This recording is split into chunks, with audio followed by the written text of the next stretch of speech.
الحمد لله نحمده ونستعينه ونؤمن به ونتوكل عليه ونعوذ بالله من شرور أنفسنا ومن سيئات أعمالنا من يهده الله فلا مضل له ومن يضلل فلا هادي له وأشهد أن لا إله إلا الله وحده لا شريك له وأشهد أن محمدا عبده ورسوله أرسله بالهدى ودين الحق ليظهره على الدين كله ولو كره المشركون اللهم صل على محمد وعلى آل محمد كما صليت على إبراهيم وعلى آل إبراهيم إنك حميد مجيد اللهم بارك على محمد وعلى آل محمد كما باركت على إبراهيم وعلى آل إبراهيم إنك حميد مجيد أما بعد فإن خير الكلام كلام الله وخير الهدي هدي محمد صلى الله عليه وسلم وشر الأمور محدثاتها وكل محدثة بدعة يا أيها الذين آمنوا اتقوا الله حق تقاته ولا تموتن إلا وأنتم مسلمون أعوذ بالله من الشيطان الرجيم بسم الله الرحمن الرحيم إنما جزاء الذين يحاربون الله ورسوله ويسعون في الأرض فسادا أن يقتلوا أو يصلبوا أو تقطع أيديهم وأرجلهم من خلاف أو ينفوا من الأرض ذلك لهم خزي في الدنيا ولهم في الآخرة عذاب عظيم أعوذ بالله من الشيطان الرجيم بسم الله الرحمن الرحيم يا أيها الذين آمنوا كتب عليكم الصيام كما كتب على الذين من قبلكم ലഅല്ലകും തത്തഖൂൻ. പ്രിയപ്പെട്ട സഹോദരന്മാരെ, സഹോദരികളെ, അല്ലാഹു സുബ്ഹാനഹു വ തആലയെ സൂക്ഷിച്ചുകൊണ്ട് ജീവിക്കണം എന്നുണർത്തുകയാണ്. അല്ലാഹുവിൻ്റെ സന്നിധിയിലേക്ക് ഏതു നിമിഷവും ഇവിടെ നിന്ന് യാത്ര പോകേണ്ടവരാണ് നമ്മളൊക്കെ എന്ന കൃത്യമായ ബോധവും ചിന്തയും നമ്മുടെ മനസ്സിൽ എപ്പോഴും നിലനിർത്തണം. അതിനനുസൃതമായി സൂക്ഷ്മതയോടെ ജീവിതം നയിക്കണം എന്നുണർത്തുകയാണ്. നമ്മൾ ഈ ആഴ്ചയിൽ വളരെയധികം പ്രയാസകരമായ ഒരു വാർത്തകളിലൂടെ കടന്നു പോകുന്നവരാണ് നമ്മൾ. നമ്മുടെ സമുദായത്തിൽപ്പെട്ട ഒരു യുവാവ് അദ്ദേഹം ചെയ്ത വളരെ നിഷ്ഠൂരമായ ക്രൂര കൃത്യത്തിൻ്റെ വിശകലനങ്ങളും വിശദീകരണങ്ങളും രീതികളുമൊക്കെയാണ് ഇന്ന് ഏറ്റവും കൂടുതൽ നമ്മളുടെ മാധ്യമങ്ങളും നാടും പുറം ലോകവുമൊക്കെ ഏറ്റവും അധികം ചർച്ച ചെയ്തുകൊണ്ടിരിക്കുന്നത്. ഈ സന്ദർഭത്തിൽ നമ്മൾ വിശ്വാസികൾ എന്ന നിലക്ക് വളരെ സുരക്ഷിതരായി ഇവിടെ ജീവിക്കേണ്ടവർ എന്ന നിലക്ക് ഇത്തരം കാര്യങ്ങളിൽ നമ്മൾ ശ്രദ്ധിക്കേണ്ട ചില വിഷയങ്ങൾ ശ്രദ്ധയിൽപ്പെടുത്തുകയാണ്. ആ സംഭവത്തിൻ്റെ വിശദാംശങ്ങളിലേക്കോ അതിൻ്റെ മറ്റ് വീക്ഷണങ്ങളിലേക്കോ ഒന്നും പോകേണ്ടതില്ല. കാരണം അതൊക്കെ വളരെ വിശദമായി പല രീതിയിലും തന്നെ നമ്മളുടെ പത്രങ്ങളും മീഡിയകളുമൊക്കെ ചർച്ച ചെയ്തുകൊണ്ടിരിക്കുന്നതാണ്. വിശ്വാസികളായ നമ്മെ സംബന്ധിച്ചിടത്തോളം ഇത്തരം ഹീനമായ പ്രവൃത്തിയുടെ ഫലം അത് വളരെ ഭയാനകമാണ് എന്ന് ആണ് നമ്മൾ ഏറ്റവും കൂടുതൽ മനസ്സിലാക്കേണ്ടത്. ഇങ്ങനെ പ്രവൃത്തികൾ, ഇങ്ങനത്തെ കാര്യങ്ങൾ എന്തുകൊണ്ട് നമ്മുടെ നാട്ടിലൊക്കെ ഇങ്ങനെ വർദ്ധിച്ചുകൊണ്ടിരിക്കുന്നു? അതിനിയും കൂടുതൽ വർധനവിലേക്ക് തന്നെയാണ് പോകുന്നത്. അതിന് ഇസ്ലാമിൻ്റെ മുമ്പിലുള്ള പരിഹാരം എന്താണ് എന്ന് വിശ്വാസികൾ എന്നുള്ള നിലക്ക് നമ്മൾ മനസ്സിലാക്കേണ്ടതുണ്ട്. ഒന്ന്, കുറ്റകൃത്യങ്ങൾ എല്ലാ സമൂഹത്തിലുമുണ്ട്.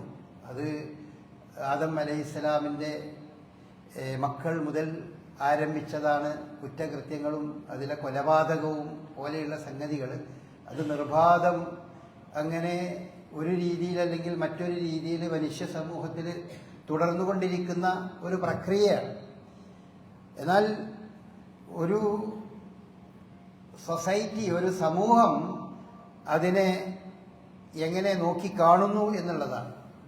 ഒന്നാമതായി വിശുദ്ധ ഇസ്ലാം പഠിപ്പിക്കുന്നത് ഇത്തരം കുറ്റകൃത്യങ്ങൾക്ക് അവൻ അറിഞ്ഞുകൊണ്ട്, അവൻ മനസ്സറിഞ്ഞുകൊണ്ട് ചെയ്യുന്ന കുറ്റകൃത്യങ്ങൾക്ക് അവന് ശിക്ഷ നൽകണം. ആ ശിക്ഷ വളരെ കഠിനമായ ശിക്ഷ നൽകണം. അതാണ് ഇസ്ലാമും മറ്റുള്ള മതങ്ങളുമായി ബന്ധപ്പെട്ട ഒരു പ്രത്യേകമായ വ്യത്യാസം. അല്ലെങ്കിൽ ഇസ്ലാമും മറ്റ് ഇസങ്ങളും നമ്മുടെ നാട്ടിലെ പല നിയമങ്ങളും തമ്മിലുള്ള ഒരു പ്രധാനപ്പെട്ട വ്യത്യാസം. ഇത്തരം സംഭവങ്ങൾക്ക് വളരെ കഠിനമായ ശിക്ഷയാണ് നൽകേണ്ടത്. ദുനിയാവിൽ വെച്ച് ആ രീതിയിലാണ് അതിനെ കൈകാര്യം ചെയ്യേണ്ടത്. കാരണം അങ്ങനെ ഇസ്ലാമിലെ ശിക്ഷാവിധികൾ എന്തിനാണ് നടപ്പാക്കുന്നത്? അത് ആ വ്യക്തി നന്നാകാൻ വേണ്ടിയോ അല്ലെങ്കിൽ ആ വ്യക്തിയുടെ പരലോകമോ അതൊന്നും അതിൻ്റെ ഒന്നും അടിസ്ഥാനത്തിലല്ല. മറിച്ച് ആ വ്യക്തിക്ക് ശേഷം ഇവിടെ ജീവിക്കുന്ന മനുഷ്യന്മാർക്ക് സ്വസ്ഥതയും സമാധാനവും അവർക്ക് ജീവിക്കാൻ കഴിയണം. അതുകൊണ്ടാണ് വിശുദ്ധ ഖുർആൻ ഈ വലക്കും ഫിൽ ഖിസാസി ഹയാത്തുൻ യാ ഉലിൽ അൽബാബ് എന്നാണ് പറഞ്ഞത്. ബുദ്ധിയുള്ള മനുഷ്യന്മാരെ, ബുദ്ധിയുള്ളവരോട് വിശുദ്ധ ഖുർആൻ പറയുന്നത് കൊലപാതകത്തിന് കൊല ചെയ്താൽ അവനെ തിരിച്ചും കൊല ചെയ്യുക, അവനെ കൊല്ലുക, കൊന്നവനെ കൊല്ലുക എന്ന നിയമം അതെന്തിനാണ്? ഹയാത്തുൻ യാ ഉലിൽ അൽബാബ്, ജീവിതം നിങ്ങൾക്കുണ്ടാകാനാണ്. മറ്റുള്ളവർക്ക് ഇവിടെ ജീവിക്കാൻ വേണ്ടിയാണ്. കൊന്നവനെ കൊല്ലുന്നത് കൊണ്ട് അയാൾക്ക് ചെറിയൊരു നഷ്ടം ഉണ്ടാവും. ആ നഷ്ടം ഭൗതികമായ നഷ്ടം അയാൾക്കുണ്ടാവും. ഈ ലോകത്തിൽ നിന്ന് അദ്ദേഹം കൊല്ലപ്പെട്ട് അയാൾ ശിക്ഷ അനുഭവിച്ചു പോകും. പാരത്രിക ലോകവുമായി ബന്ധപ്പെട്ടത് അയാളുടെ മനസ്സും പശ്ചാത്താപവും അതുപോലെ തന്നെ അതിൽ അയാൾ എത്ര ഭാഗവാക്കാകണം, ഇങ്ങനത്തെ കുറേ ഘടകങ്ങൾ പരിശോധിച്ചുകൊണ്ടാണ് പാരത്രികമായ ലോകത്ത് അതിൻ്റെ കാര്യം നിർണയിക്കപ്പെടുന്നത്. വ്യഭിചാരത്തിന് ശിക്ഷിക്കപ്പെട്ട ഒരു സ്ത്രീ നബി സല്ലല്ലാഹു അലൈഹി വസല്ലമയുടെ കാലത്ത് കഠിനമായ ശിക്ഷ അതിന് നൽകിയപ്പോൾ അതിനെ വളരെയധികം വെറുപ്പോടുകൂടി, ആ സ്ത്രീയോട് വളരെ വെറുപ്പോടുകൂടി സംസാരിച്ച ഒരു സഹാബിയോട് റസൂലുള്ളാഹി സ്വല്ലല്ലാഹു അലൈഹി വസല്ലമ വളരെയധികം രൂക്ഷമായ രീതിയിൽ സംസാരിച്ചു. ആ സ്ത്രീയുടെ പശ്ചാത്താപം ഒരു തട്ടിലും നിങ്ങളുടെ എല്ലാവരുടെയും പശ്ചാത്താപം മറ്റൊരു തട്ടിലും വെച്ചാൽ ആ സ്ത്രീയുടെ പശ്ചാത്താപമായിരിക്കും ഏറ്റവും കനം തൂങ്ങുക എന്ന് റസൂലുള്ളാഹി സ്വല്ലല്ലാഹു അലൈഹി വസല്ലം പറഞ്ഞു. അങ്ങനെയൊക്കെ ആണെങ്കിലും ആ സ്ത്രീയുടെ മേൽ ശിക്ഷാ നടപടി ഇസ്ലാം അല്ലെങ്കിൽ റസൂലുള്ളാഹി സ്വല്ലല്ലാഹു അലൈഹി വസല്ലം ആ സ്ത്രീയുടെ മേൽ ശിക്ഷാ നടപടി എടുത്തു. അവരെ കൊന്നു. എറിഞ്ഞു കൊല്ലേണ്ട ഒരു കേസായതുകൊണ്ട് അവരെറിഞ്ഞു കൊന്നു. എറിഞ്ഞു കൊല്ലുമ്പോഴും അവർ പരലോകത്ത് അള്ളാഹിന്റെ അടുക്കൽ അത് വേറെ വിഷയമാണ്. അത് അവരുടെ മനസ്സും ചിന്തയൊക്കെയാണ്. അപ്പോൾ അവരെ എന്തിനാണ് പിന്നെ അവരെ കൊല്ലുന്നത് അല്ലെങ്കിൽ അവരെ ഈ രീതിയിൽ അവരോട് വർത്തിക്കുന്നത്?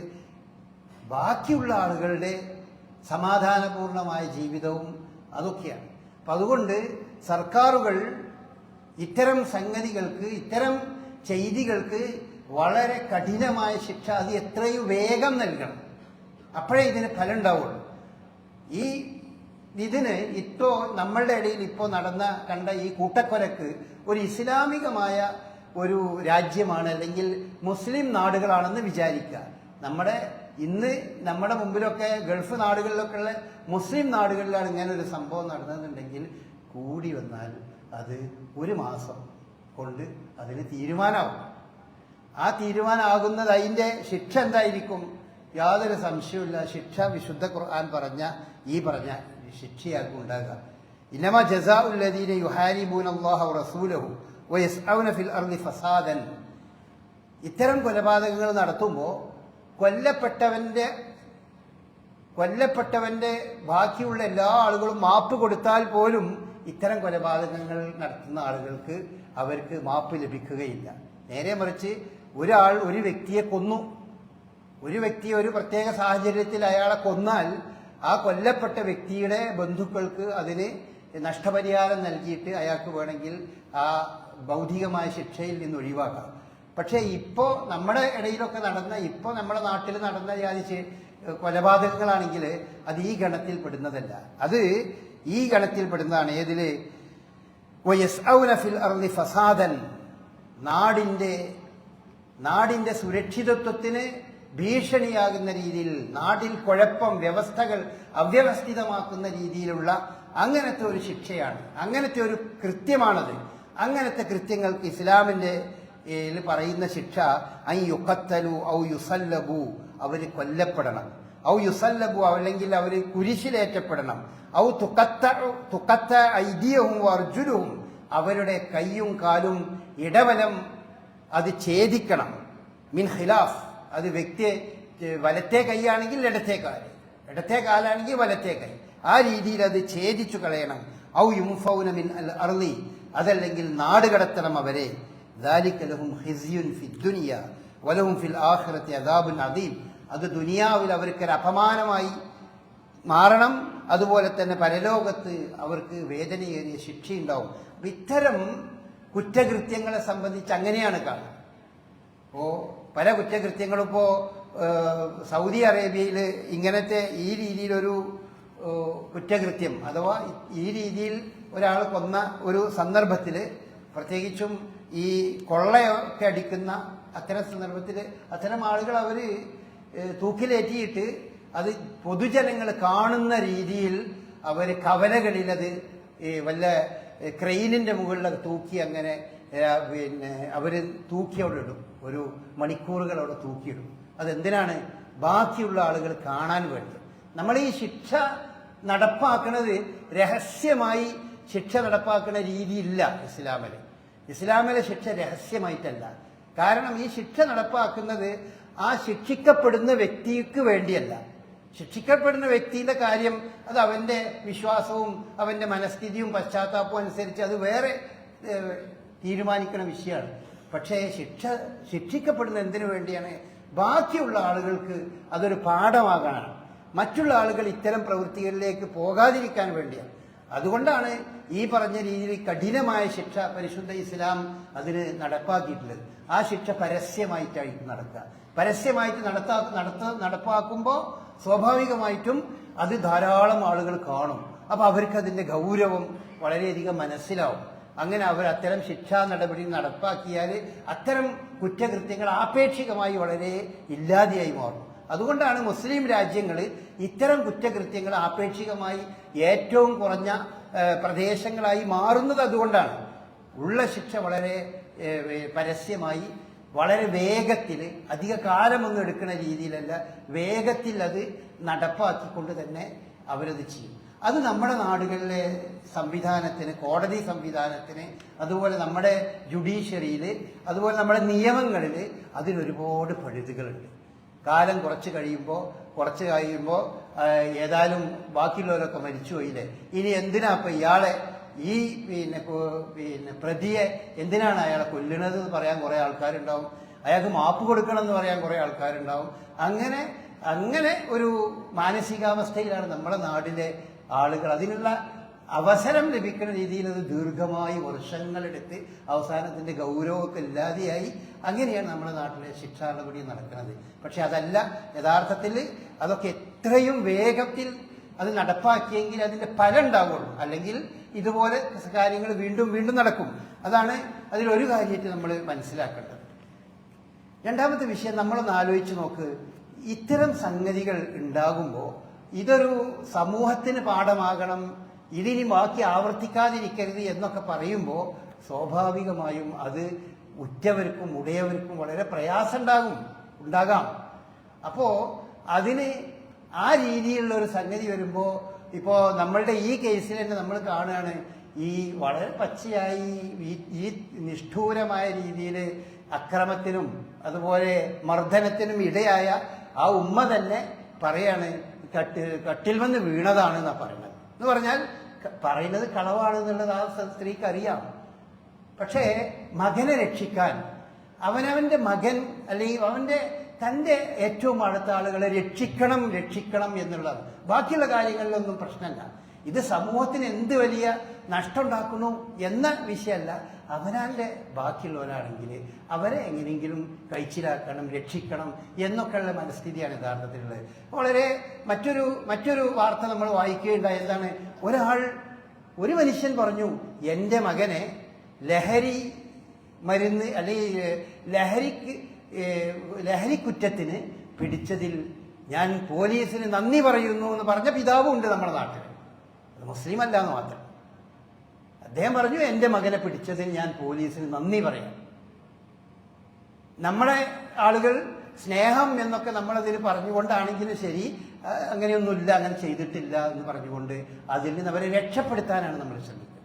ഈ രക്ഷപ്പെടുത്തുന്നത് ഗുണകരമാകോ അല്ലേ എന്നൊക്കെ നമ്മൾ ആലോചിക്കണം. രക്ഷിതാക്കളാണ്, നമ്മളൊക്കെ രക്ഷിതാക്കളാണ്. അവനവന്റെ മകനാണെങ്കിൽ പോലും, അവനാന്റെ ബാക്കിയുള്ളവരാണെങ്കിൽ പോലും ഒരു ശിക്ഷ അനുഭവിക്കേണ്ട ഒരു കാര്യമാണെങ്കിൽ അത് ശിക്ഷ അനുഭവിക്കണം എന്ന നിലപാടാണ് ആ വിഷയത്തിൽ ഉണ്ടാകേണ്ടത്. അത് നമ്മളുടെ രീതിയിൽ നമ്മൾ മനസ്സിലാക്കണം. മൂന്നാമത്തെ ഒരു കാര്യം, ഈ സംഭവത്തിൽ നമ്മളുടെ പെൺകുട്ടികളുടെ രക്ഷിതാക്കൾ വളരെയധികം മനസ്സിലാക്കണം. പെൺകുട്ടികൾ മനസ്സിലാക്കണം. ഇന്ന് അതിലൊരു കൊല്ലപ്പെട്ട പെൺകുട്ടി ആ കുടയും ചൂടി അങ്ങനെ അങ്ങാടിയിലൂടെ അങ്ങനെ പോകുന്ന ആ പോക്ക് എല്ലാ ചാനലുകളും നമുക്ക് നൽകിയല്ലോ. നമ്മൾ ആലോചിച്ചു നോക്കൂ, മുസ്ലിം സമുദായത്തിലൊരു പെണ്ണാണ്. എന്തെല്ലാം ആ കുട്ടിയുടെ കാര്യത്തിൽ വളരെയധികം നമുക്ക് വളരെ അനുകമ്പുണ്ട്. ആ നിഷ്ഠൂരമായി കൊല ചെയ്യപ്പെടുകയാണ് ചെയ്തത്. ആ കൊല്ലപ്പെട്ട് കിടക്കണ ആ രീതിയൊക്കെ കണ്ടാൽ ഏത് മനുഷ്യൻ്റെയും മനസ്സരിഞ്ഞു പോകും. അതൊക്കെ അതിൻ്റെ ഒരു വശമാണ്. പക്ഷെ നമ്മുടെ മുസ്ലിം സമുദായത്തിലെ പെൺകുട്ടികൾ ഇങ്ങനെയുള്ള ബന്ധങ്ങളിൽ അകപ്പെട്ടു പോകുന്നു എന്നുള്ളത് നമ്മൾ വളരെ ഗൗരവത്തോടു കൂടി ആലോചിക്കേണ്ടതാണ്. രക്ഷിതാക്കളുടെ മനസ്സിൽ അതിനെപ്പറ്റി നല്ല ബോധം ഉണ്ടാകണം. വിവാഹബന്ധത്തിലൂടെ അല്ലാതെ ഇത്തരം ഒരു സൗഹൃദം ഉണ്ടാകാൻ പാടില്ല എന്ന് പഠിപ്പിക്കപ്പെട്ട ഒരു സമുദായത്തിലെ അംഗമാണ് നമ്മൾ. നമ്മുടെ നാട്ടിൽ വളരെ വ്യാപകമാണ് ഈ രീതിയിലുള്ള വിഷയങ്ങളൊന്നും നമ്മൾക്ക് അനുഭവമല്ല എന്ന് മാത്രമേ ഉള്ളൂ. പെൺകുട്ടികൾ അവരുടെ കാമുകന്മാര്, അവരിഷ്ടപ്പെടുന്നവര്, അതിന് പുതിയ കുറേ പേരുകൾ പലരും ഇട്ടുകൊടുത്തിട്ടുണ്ട്. അതിന് പല ഫ്രണ്ട്സ് എന്ന് പറയും, ബെസ്റ്റി എന്ന് പറയും, ഇങ്ങനെ കുറേ പേരുകൾ ഇട്ടുണ്ട്. ആ പേരുകൾ ഇട്ട് കഴിഞ്ഞാൽ അവരെ കൂടെ യഥേഷ്ടം വിവാഹബന്ധം നടക്കുന്നതിന് മുമ്പ് തന്നെ യഥേഷ്ടം അവരുടെ കൂടെ നടന്നു പോകാൻ ധൈര്യം കാണിക്കുന്ന പെൺകുട്ടികൾ, അതിന് വിരോധമില്ലാത്ത രീതിയിൽ അതിനെ അംഗീകരിക്കുന്ന രക്ഷിതാക്കൾ, ഇതൊക്കെ വാസ്തവത്തിൽ വലിയൊരു ദുരന്തമാണ്. അപ്പോ ആ കുട്ടി ഒരു ഭാര്യ ഭർത്താക്കന്മാരൊന്നുമല്ല, ഒരു സുഹൃത്ത്, പെൺ സുഹൃത്ത്, അങ്ങനെ നല്ല നല്ല പേരുകൾ നമ്മളുടെ മാധ്യമങ്ങളും പൊതുലോകവും ഇട്ടുകൊടുത്തുകൊണ്ട് നല്ല നല്ല പേരുകൾ ഇട്ടുകൊടുത്തിട്ട് അതിനെയൊക്കെ പ്രോത്സാഹിപ്പിക്കുക. അത് വിശ്വാസികളായ നമ്മെ സംബന്ധിച്ചിടത്തോളം, ബാക്കിയുള്ളവരെ നമുക്ക് അറിയില്ല, അതിനെപ്പറ്റി വേറെ വശം. വിശ്വാസികളായ നമുക്ക്, വിശ്വാസികളുടെ മക്കള്, നമ്മുടെ പെൺമക്കള്, അവരൊക്കെ ഇത്തരം ചതിക്കുഴിയിൽ അകപ്പെട്ടു പോകുന്നത് നമ്മൾ ജാഗ്രതയോടുകൂടി നിൽക്കണം. ചതിക്കുഴിയാണ് യഥാർത്ഥത്തിൽ ഇത്തരം പ്രണയങ്ങൾ. നമ്മുടെ നാട്ടിൽ പറയപ്പെടുന്ന ഈ പ്രണയങ്ങളൊക്കെ അതിലെ ബഹുഭൂരിപക്ഷവും അത് ചതിക്കുഴിയിൽ അകപ്പെട്ടു പോവാണ്. പെൺകുട്ടികളാണ് അതിൽ ഏറ്റവും കൂടുതൽ അകപ്പെട്ടു പോകുന്നത്. പെൺകുട്ടികൾ ആ ചതി മനസ്സിലാക്കാൻ പലപ്പോഴും അവരുടെ രക്ഷിതാക്കൾക്ക് പോലും സാധ്യമല്ല. ക്ലാസ്മേറ്റ്സ് ആണ്, ഫ്രണ്ട്സ് ആണ് എന്ന് പറഞ്ഞ് യഥേഷ്ടം അവരെ വിഹരിക്കാൻ വിടുന്ന രീതിയിലുള്ള ഒരു മനോനിലയിലേക്ക് നമ്മുടെ രക്ഷിതാക്കൾ തന്നെ എത്തിപ്പെടുന്നു എന്നത് വലിയൊരു ദുരന്തമല്ലേ. അത് നമ്മുടെ ഭാഗങ്ങളിൽ പോലും ഇതൊന്നും കൂടുതൽ അത്ര ശ്രദ്ധിക്കാത്ത ഒരു തലങ്ങളും പ്രദേശങ്ങളും ഒക്കെ ഉണ്ടാവും. നഗരങ്ങളിലൊന്നും അത്ര ശ്രദ്ധിക്കുന്ന ആളുകളില്ല. പക്ഷെ നമ്മളെ നാടുകളിൽ പോലും അത്തരം ബന്ധങ്ങളെ അങ്ങനെ പ്രോത്സാഹിപ്പിക്കുകയാണ്. പിന്നെ വിവാഹത്തിലൂടെ അല്ലാതെ ഈ ഒരു അന്യപുരുഷനുമായി കവിഞ്ഞ ബന്ധങ്ങൾ ഉണ്ടാകാൻ പാടില്ല എന്നുള്ളത് അത് നമ്മൾ പലപ്പോഴും കുടുംബക്കാരൻ ഒന്നാകെ അത് ലംഘിക്കുന്നത് നമ്മൾ കാണാൻ കഴിയും.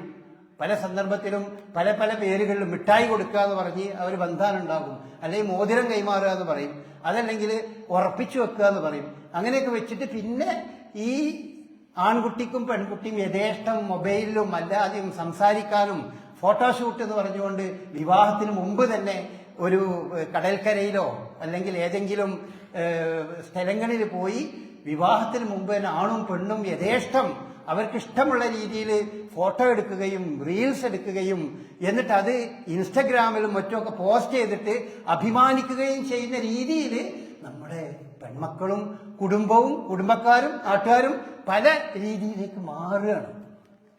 അതൊക്കെ നമ്മൾ വളരെ ആലോചിക്കേണ്ട വിഷയമാണ്. അതൊക്കെ ഇതിലൊന്നും മറ്റുള്ളവരോട് അതൊന്ന് ഉപദേശിക്കാൻ പോലും നമ്മുടെ സമൂഹത്തിന് സമ്മതിക്കില്ല. ഉപദേശിക്കാൻ എന്തിനാ ഉപദേശിക്കുന്നത്?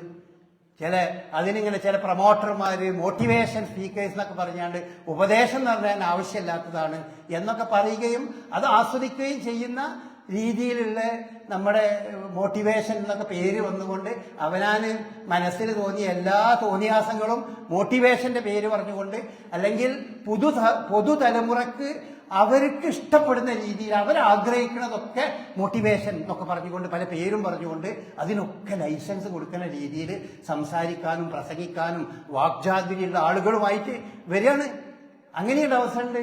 അപ്പോൾ പെൺകുട്ടികൾ വിവാഹം വേണ്ട എന്ന് പറയുന്ന പെൺകുട്ടികൾ ധാരാളം വിവാഹം വേണ്ട. അപ്പോൾ അതന്നെ നിങ്ങൾ വിവാഹം എന്ന് പറഞ്ഞതിനെ പറ്റി നിങ്ങൾ ആലോചിക്കുക വേണ്ട. അത് നിങ്ങൾ കുറേ കഴിഞ്ഞിട്ട് ആലോചിച്ചാൽ മതി, അതില്ലെങ്കിലും പ്രശ്നമൊന്നുമില്ല എന്നൊക്കെ പറഞ്ഞുകൊണ്ട് മോട്ടിവേഷൻ എന്ന് പറഞ്ഞുകൊണ്ട് ചില ആളുകൾ അതിന് വലിയ പ്രാധാന്യം കൊടുത്തുകൊണ്ട് സ്ഥാപനങ്ങളിലും മറ്റുമൊക്കെ അത്തരം ആളുകളെ കൊണ്ട് ക്ലാസ് എടുപ്പിക്കുന്ന ഒക്കെ നമ്മൾ കാണുന്നുണ്ട്. അതോ ഈ രീതിയിൽ ആൺ പെൺ ബന്ധത്തെ ഈ അർത്ഥത്തിൽ സാധാരണമായ രീതിയിൽ വിവാഹത്തിലൂടെ അല്ലാതെ തന്നെ ആണും പെണ്ണും എങ്ങനെയും യഥേഷ്ടം അവർക്ക് വിഹരിക്കാം എന്ന ഒരു തലത്തിലേക്ക് നമ്മുടെ സൊസൈറ്റി, മുസ്ലിം സമൂഹത്തിന്റെ സൊസൈറ്റി അടക്കം നമ്മുടെ നാടുകളിലടക്കം നീങ്ങുന്നു എന്ന് പറയുമ്പോൾ തീർച്ചയായും ഇതുപോലെയുള്ള ദുരന്തങ്ങൾ നമ്മുടെ പെൺമക്കൾക്ക് വരും. ധാരാളം ഇങ്ങനത്തെ സംഭവങ്ങൾ ഉണ്ടാകും. എത്രയോ സംഭവങ്ങൾ നമുക്ക് കാണാൻ കഴിയും. ഒരു നിലക്കും യോജിച്ചു പോകാൻ കഴിയാത്ത പല പുരുഷന്മാരുമായും പല ആണുങ്ങളുമായും പ്രണയം എന്നതിന്റെ പേരിൽ ആ വീട്ടിൽ നിന്നാണ്ട് ഇറങ്ങിപ്പോകുന്ന പെൺകുട്ടികളുടെ പിന്നെ അവർ വഴിയാധാരമായി പോവാണ്. അപ്പോ ഒരു പ്രത്യേകമായ മാനസികാവസ്ഥയിൽ ഉപ്പാന്റെ കൂടെ പോകണോ ഇദ്ദേഹത്തിന്റെ കൂടെ പോകണോ ചോദിക്കുമ്പോൾ ഇദ്ദേഹത്തിന്റെ കൂടെ പോവാന്ന് പറഞ്ഞാണ് പോകും.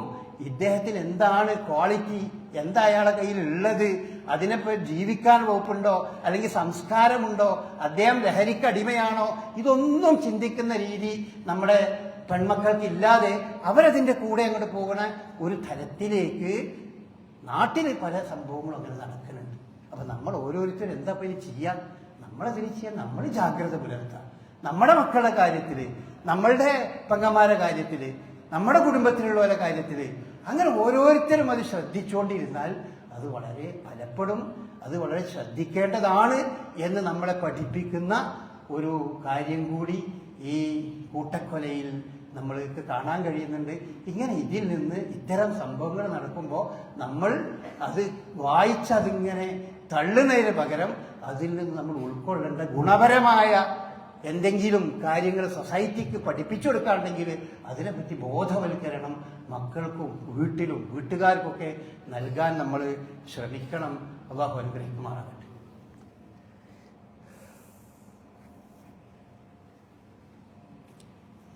അൽഹംദുലില്ലാഹ് الذي هدانا لهذا وما كنا لنهتدي لولا أن هدانا الله اللهم صل على محمد وعلى آل محمد كما صليت على إبراهيم وعلى آل إبراهيم إنك حميد مجيد أما بعد പ്രിയപ്പെട്ടവരെ, നമ്മൾ റമദാൻ മാസത്തിലേക്ക് പ്രവേശിക്കാം. ഇത് മറ്റൊരു മാസത്തെ പോലെ നിങ്ങൾ കാണരുത്. ജീവിതത്തിൽ ലഭിക്കുന്ന ഒരു വലിയ സൗഭാഗ്യമാണ് റമദാനിൽ ജീവിക്കാൻ സാധിക്കുക എന്ന് പറയുന്നത്. കഴിഞ്ഞ കൊല്ലം നമ്മോട് കൂടെ ഉണ്ടായിരുന്ന പല ആളുകൾക്കും ആ മഹാഭാഗ്യം ലഭിക്കാതെ അവരൊക്കെ നമ്മോട് വിട പറഞ്ഞു പോയി. നമ്മളിപ്പോഴും ഇവിടെ ജീവിച്ചുകൊണ്ടിരിക്കുകയാണ്. ഇത് അല്ലാഹു സുബ്ഹാനഹു വ തആല നമുക്ക് ഓരോരുത്തർക്കും നൽകിയ വലിയ അവസരങ്ങളാണ്. കാരണം നമ്മളാരും ഒരു വിശുദ്ധരാണ്, എല്ലാറ്റിൽ നിന്നും മുക്തരാണ് എന്നൊന്നും പറയാൻ കഴിയില്ല. ഒരു റമദാൻ കഴിഞ്ഞ് ഈ റമദാനിലേക്ക് എത്തുമ്പോഴേക്ക് തിരിഞ്ഞു നോക്കിയാൽ ഒരുപാട് മായ്ച്ചു കളയേണ്ട ധാരാളം സംഗതികൾ നമ്മുടെയൊക്കെ ജീവിതത്തിൽ ഉണ്ടായിട്ടുണ്ട്. ഒരുപാട് സംഗതികൾ അവിടെ നിലനിർത്തി പോരാൻ പറ്റാത്തത് മായ്ച്ചു കളയണം. അത് മായ്ച്ചു കളഞ്ഞിട്ടില്ലെങ്കിൽ തൻ്റെ നാളെ മരിച്ചു കഴിഞ്ഞാൽ തൻ്റെ പരലോകം നഷ്ടപ്പെടും. അങ്ങനത്തെ കാര്യങ്ങളൊക്കെ ധാരാളം നമുക്കുണ്ട്. അത് മായ്ച്ചു കളയാൻ ഏറ്റവും അനുയോജ്യമായ ഒരു സന്ദർഭമാണ് നമ്മുടെ മുമ്പിലുള്ളത്. റസൂലുള്ളാഹി സ്വല്ലല്ലാഹി അലൈഹി വസല്ലം പറയുകയുണ്ടായല്ലോ, റഗമം ഫംബുരി, ഒരു മനുഷ്യൻ്റെ കാര്യം വളരെ കഷ്ടം തന്നെയാണ്. ഒരു മനുഷ്യൻ്റെ കാര്യം എന്താണ്? അദ്റക റമദാന ഫലം യുഗ്ഫർ ലഹു, റമദാനിൽ ജീവിക്കാൻ അവസരം കിട്ടിയിട്ട് പാപങ്ങൾ മായ്ച്ചു കളഞ്ഞില്ലല്ലോ. പാപങ്ങളൊക്കെ കഴുകിക്കളയാൻ കഴിയാതെ ഒരു മനുഷ്യന്റെ റമദാൻ അങ്ങനെ കടന്നുപോയെങ്കിൽ മഹാ ദൗർഭാഗ്യവാൻ എന്ന് റസൂലുള്ളാഹി സ്വല്ലല്ലാഹി അലൈഹി വസല്ലം പറഞ്ഞു. അപ്പം നമ്മളതിൽ പെടരുത്. നമ്മൾ ഭാഗ്യവാന്മാരിൽ തന്നെ പെടണം. അതിന് നമ്മൾ ബോധപൂർവം ആ ഒരു ബോധത്തോടു കൂടി തന്നെ ജീവിക്കാം.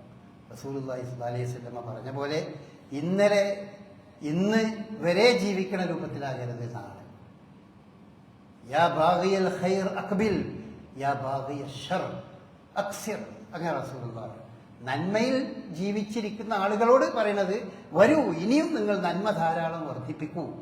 എന്നാൽ നന്മയൊന്നുമില്ല തിന്മയിൽ ജീവിച്ച ആളുകളോട് പറയുന്നത്, നിങ്ങൾ ആ തിന്മയൊന്ന് നിർത്തൂ, അതൊന്ന് കുറക്കൂ, റമദാനാണ് ഈ വരുന്നത് എന്ന് റസൂലുള്ളാഹി സ്വല്ലല്ലാഹി അലൈഹി വസല്ലം പറഞ്ഞിട്ടുണ്ട്. അപ്പം നമ്മൾക്കൊക്കെ പലതരം ദൗർബല്യങ്ങളും നമ്മളിലൊക്കെ ഉണ്ടാവും. പല രീതിയിലുള്ള ദൗർബല്യങ്ങളും നമ്മളൊക്കെ ജീവിതത്തിൽ അനുഭവിക്കുന്നവരായിരിക്കും.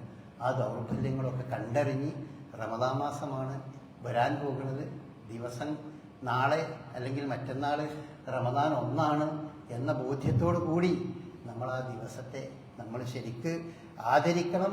നമുക്കതൊരു വലിയൊരു നേട്ടമാക്കി നമ്മളുടെ ജീവിതത്തിൽ നമ്മുടെ കഴിഞ്ഞുപോയ ഇന്നലകളെ മുഴുവൻ നമ്മൾക്ക് മായ്ച്ചു കളയാൻ അതിന് സാധിക്കേണ്ടതുണ്ട്. വിശുദ്ധ പ്രവാചകൻ പറഞ്ഞതുപോലെ, അല്ലാഹു സുബ്ഹാനഹു വ തആല അസ്സൂമുലി വഅന ജസീബി, ഈ നോമ്പിന്റെ തന്നെ പ്രതിഫലം അത് ഞാൻ കൊടുക്കും എന്നാണ് അള്ളാഹു പറഞ്ഞത്. അതിന് ഇത്രയെന്ന് പറയാൻ പറ്റൂല, ഇത്രയെന്ന് പറയാൻ പറ്റൂല. ഇന്നതിന് 70 ഇരട്ടി 700 ഇരട്ടി എന്നൊക്കെ പറയുന്ന ഓരോന്നിനെ പറ്റിയും പറയും. ആ പറഞ്ഞ കൂട്ടത്തിലാണ് പറഞ്ഞത് നോമ്പിന്റെ കാര്യം അത് ഞാനാണ് അതിന് പ്രതിഫലം നൽകുന്നത് എന്ന്.